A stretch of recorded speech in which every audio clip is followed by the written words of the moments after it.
আজকের এই ভিডিওতে আমরা দেখব বাইন্যান্সে আমরা কিভাবে আমাদের যে পেমেন্ট মেথডগুলো রয়েছে বিকাশ, রকেট, নগদ এগুলো আমরা অ্যাড করব। তো সেজন্য আমাদের জিমেইল এবং পাসওয়ার্ড দিয়ে বাইন্যান্স অ্যাকাউন্টে লগ ইন করতে হবে। করার পরে আপনি দেখতে পাচ্ছেন যে এখানে ডিপোজিট নামে একটি অপশন রয়েছে, এই ডিপোজিটে একটা ক্লিক করে দেবেন। ডিপোজিটে ক্লিক করার পর ঠিক আপনার সামনে এইভাবে আসবে। তো এখানে দেখতে পাচ্ছেন যে P2P, এই P2P-তে একটা ক্লিক করে দিবেন। দেওয়ার পর ঠিক আপনার সামনে এইভাবে আসবে। তো এখানে আমরা অনেকগুলো অপশন দেখতে পাচ্ছি। তো আসলে আজকে টপিকটা কিন্তু এগুলো না, কোনো লেনদেন হবে না আমাদের। আমরা শুধু দেখব যে বিকাশের মতো যে পেমেন্ট মেথডগুলো সেগুলো কীভাবে অ্যাড করতে হয়। তো মোর অপশনে আমরা এখানে একটা ক্লিক করব। করার পর দেখতে পাচ্ছেন যে পেমেন্ট মেথড, এখানে একটা ক্লিক করে দিব। তো এখানে ক্লিক করার সঙ্গে সঙ্গে কিন্তু ঠিক আপনার সামনে এইভাবে আসবে। তো একটু ড্র্যাগ করে নিচের দিকে চলে আসবেন। তো এখানে দেখতে পাচ্ছেন যে আমার বিকাশ নাম্বার অ্যাড করা রয়েছে, আর আমি দেখতে পাচ্ছি যে একই নাম্বার দিয়ে দুটি অ্যাড করা। তো আমি এখান থেকে একটি ডিলিট করে দিব।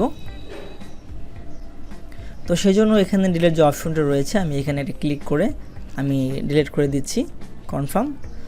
তো এখন শুধুমাত্র বিকাশ ওয়ালেট একটি পেমেন্ট মেথড অ্যাড করা রয়েছে। তো আপনারা যদি নগদ অ্যাকাউন্ট অ্যাড করতে চান তাহলে আপনারা কীভাবে করবেন। তো এখানে দেখতে পাচ্ছেন যে অ্যাড পেমেন্ট মেথড, এখানে একটা ক্লিক করলাম। করার পরে এখানে দেখতে পাচ্ছেন যে বিকাশ, নগদ, রকেট এবং এখানে রয়েছে মোর। তো যেহেতু বিকাশ রয়েছে এবার নগদ করব আমি, তো ওই নগদের উপরে আমি একটা ক্লিক করে দিলাম।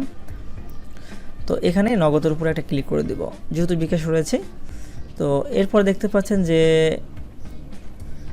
নগদ ওয়ালেট নাম্বার। তো আমরা এখানে আমাদের যে নগদ নাম্বারটি রয়েছে সেই নাম্বারটি আমরা এখানে দিয়ে দিব। এখানে দেওয়ার পরে এখানে রিমার্ক আপনি চাইলে কিছু দিতে পারেন, তো না দেওয়া এটা অপশনাল, দিতে পারেন না দিতে পারেন, কোনো ম্যাটার করে না এটা। তো তারপরে আপনারা এখানে দেখতে পাচ্ছেন যে কনফার্ম, এই কনফার্মে একটা ক্লিক করে দিবেন। তো আমার সামনে ঠিক এইভাবে শো করছে, যেহেতু আমি পিসিতে করতেছি। তো আপনারা যদি ফোন থেকে করে থাকেন তাহলে আপনাদের ফিঙ্গারপ্রিন্ট লাগতে পারে, সেটা দিয়ে দিবেন। তো যেহেতু আমার এখানে ফিঙ্গারপ্রিন্ট নেই, তো আমি এখান থেকে জাস্ট এখানে একটা ক্লিক করব। করার পরে মেইল ভেরিফিকেশনের মাধ্যমে আমি এটা কনফার্ম করব। তো আমি এখানে একটা ক্লিক করে দিলাম।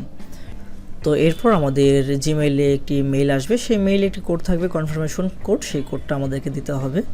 তো দেখতে পাচ্ছেন যে এখানে একটি বাইন্যান্স থেকে মেইল চলে আসলো। তো আমি এখানে একটা ক্লিক করে নিলাম।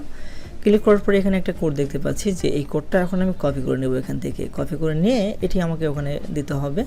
তো আমি এটা সম্পূর্ণ কপি করে নিলাম। কপি করে নেওয়ার পরে আমি আবারও ফিরে আসলাম বাইন্যান্সে। আসার পরে আমি এখানে এটা পেস্ট করে দিলাম। তো পেস্ট করে দেওয়ার সঙ্গে সঙ্গে কিন্তু অটোমেটিকলি দেখতে পাচ্ছেন যে এটি অ্যাড হয়ে গেল পেমেন্ট মেথডটা। তো পূর্বে ছিল বিকাশ আর এখন হয়ে গেল নগদ, আর এই দুটি মেথড কিন্তু অ্যাড হয়ে গেল। আর অবশ্যই আপনারা ভালো করে চেক করে নেবেন আপনাদের নাম্বারটি যেন কোনো রকমের ভুল না হয়ে থাকে।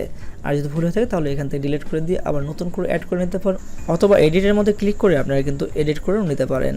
তো এই ছিল আজকের ভিডিওটি ভালো লাগলে অবশ্যই একটি লাইক করে দিন এবং আপনার কোনো মতামত থাকলে কমেন্ট করে আমাদেরকে জানিয়ে দিন। তো আজকের ভিডিওটি এখানে শেষ করছি। আল্লাহ হাফেজ।